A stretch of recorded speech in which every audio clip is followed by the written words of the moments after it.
कराची में रक्स करती करीना, भारतीयों को एक आंख न भाई, शदीद तनकीद। कराची में मुनक्किद होने वाली एक रंगारंग रेव पार्टी के दौरान बॉलीवुड अदाकारा करीना कपूर खान के एनिमेटेड अवतार पर मबनी एक वीडियो ने इंटरनेट पर तहलका मचा दिया। इंस्टाग्राम पर यह वीडियो पार्टी के मुंतजिम और डीजे शॉर्ट बॉक्स ने शेयर की, जिसमें करीना का डिजिटल रूप मुतहरिक अंदाज में रक्स करते हुए दिखाई देता है। कराची की रेव पार्टी में करीना का रक्स देखने वाले हैरान रह गए। मुनफरिद और गैर मामूली अंदाज की इस पेशकश ने देखते ही देखते सारिफिन की तवज्जो हासिल कर ली और सोशल मीडिया प्लेटफॉर्म्स पर तेजी से वायरल हो गई। वीडियो का आगाज एक दिलचस्प पैगाम से होता है। POV, आप कराची पाकिस्तान में एक रेव पार्टी में हैं और करीना कपूर आपके सामने डांस करना शुरू कर देती हैं।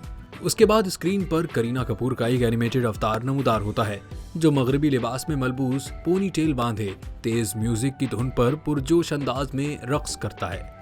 जहां पाकिस्तान में ये वीडियो खासी मकबूलियत हासिल कर चुकी है, वहीं भारत में अदाकारा के मद्दाहों ने इस पर मिला जुला रद्द-ए-अमल दिया है।